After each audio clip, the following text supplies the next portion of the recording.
बिस्मिल्लाहिर्रहमानिर्रहीम, अस्सलामुअलैकुम। Welcome to cook with Mariam. आज जो है मैं आपको आटे की पूरी बनाना सिखाऊंगी। अक्सर घर में मैदा मौजूद नहीं होता या गूंदा हुआ नहीं होता, आपको फ़ौरन दिल चाहता है पूरी खाने की, तो आप आटे की पूरी भी बना सकते हैं। और आटे की पूरी फ़ायदेमंद भी होती है बनिस्बत मैदे की पूरी के साथ।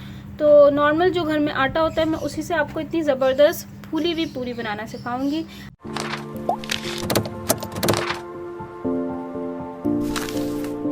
आपने कुछ नहीं करना, आपने सिर्फ ज़रा सा जो ऑयल लेना है अपने हाथों के ऊपर, और जो आटा आपके अंदर घर के अंदर गूंदा हुआ ही होता है, जो भी आटा आपके घर में गूंदा होता है, आपने उसका इस तरह से ऑयल से पेड़ा बनाना है।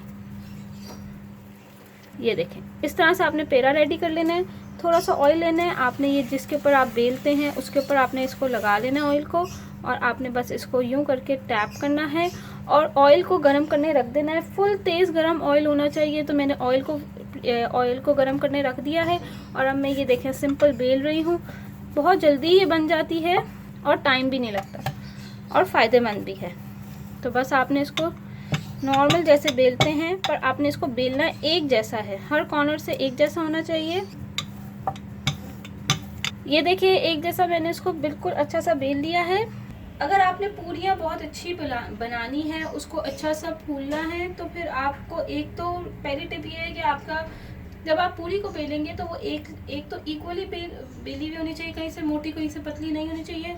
दूसरी टिप ये है कि ऑयल आप देखें कितना गर्म है इस टाइम पे, कि इसमें से धुआं निकल रहा है। इसी तरह का ऑयल आपको चाहिए अच्छी सी पूरी को फुलाने के लिए।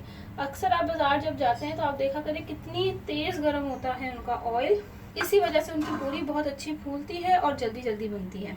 तो अब ये ऑयल बहुत अच्छा सा गर्म हो गया। अब ये जो पूरी है वो मैं लूँगी और इसके ऊपर डालूँगी ऐसे, और ये देखें फूलना शुरू हो गई। ये देखें,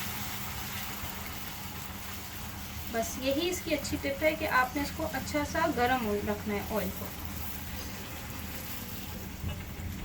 ये देखें, अगर आपको मेरी वीडियो अच्छी लगी है तो इस चैनल को ज़रूर सब्सक्राइब करें और साथ ही दिया हुआ बेल आइकॉन का बटन लाजमी दबाएं। Thank you for watching my video. दुआ में याद रखिएगा। अल्लाह हाफ़िज़।